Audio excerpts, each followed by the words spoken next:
Welcome to S&P's European loan market video overview detailing leveraged finance trends and activity during June 2011. I'm Suchit Gupta, a member of S&P's Leveraged Commentary and Data team, a unit of S&P that is not affiliated with S&P Ratings. For the next few minutes, I'll walk you through a review of recent loan and high-yield bond market trends in Europe before winding up with themes to watch for in July and early August 2011. Before we start, please know you can follow LCD on Twitter, Facebook, and can join the almost 6,000 contacts in LCD's Leveraged Loan group on LinkedIn. The links to follow LCD are in the info section on our YouTube channel. You can also download the slides for this video at slideshare.net. Before getting down to business, some fine print. This disclaimer, courtesy parent company Standard & Poor's and McGraw-Hill, covers all the bases. Please read it at your leisure. What a difference a month makes. In June, the fallout from the sovereign risk contagion hit the loan market. The European high-yield market, along with other capital markets, were and are still subdued.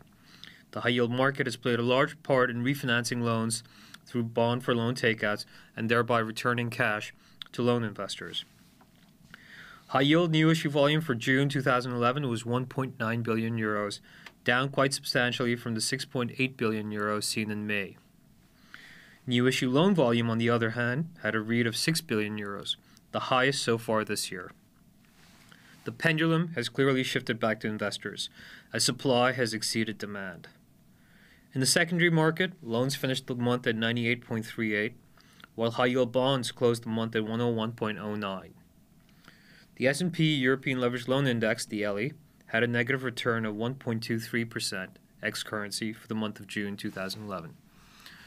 With the supply-demand imbalance shifting in favor of investors, arrangers are pulling out their little bag of tricks to make sure deals get past the finish line, including OIDs, flexes, etc.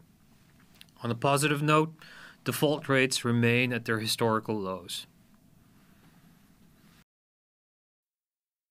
Focusing on the secondary loan market, this chart details the average price of LCD's European Loan Flow Name Composite, a measure of the 14 largest, most liquid loans consisting of 10 issuers since 2002. The flow names fell 140 bips to close the month at 98.38 in June 2011.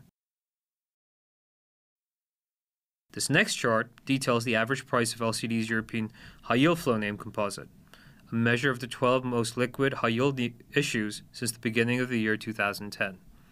The high-yield market fell 347 bips during the month to close the month at 101.09.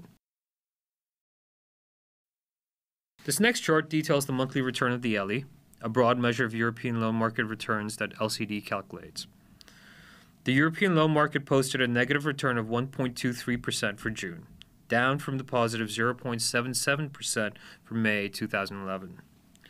For the year-to-date through June 30th, 2011, the LE is ahead of last year, returning 4.28% positive against 1.81% positive recorded for the first half of 2010. Now we turn from the secondary to the primary. This graph details new issue volume for both leveraged loans and high-yield bonds. New issuance for leveraged loans during the month stood at 6 billion euros, the highest read so far this year, while high-yield issuance stood at 1.9 billion euros, down substantially from the 6.8 billion seen in May 2011. The default rate by principal amount now stands at 2.17% at the end of June, down from the 2.4% at the end of May. The default rate by issuer count now stands at 2.69% at the end of June, compared to 3.49% at the end of May 2011. In summary, the fallout from the sovereign risk contagion continues as confidence weakens in the broader capital markets, and there's still a lot of uncertainty regarding the impact of regulations. Loan repayments weaken as the number of bond-for-loan takeouts and secondary buyouts slow down. Given that the pendulum has swung back in favor of investors, arrangers are going to do all that is possible to get the deals out the door, including adding OIDs, flexes, whatever it takes. That brings us to the end of our overview. I hope you found it informative. We'll update the analysis each month and plan to have analysis of other specific European market segments going forward. Check out LCD's YouTube page for other video analysis of the leveraged finance market, including U.S. loan market wrap-ups. The link to the page is in the description for this video. For more information on LCD news or research in Europe, you can contact Anna Cini. You can email her by clicking on the link in the info box. Thanks very much. We'll see you soon.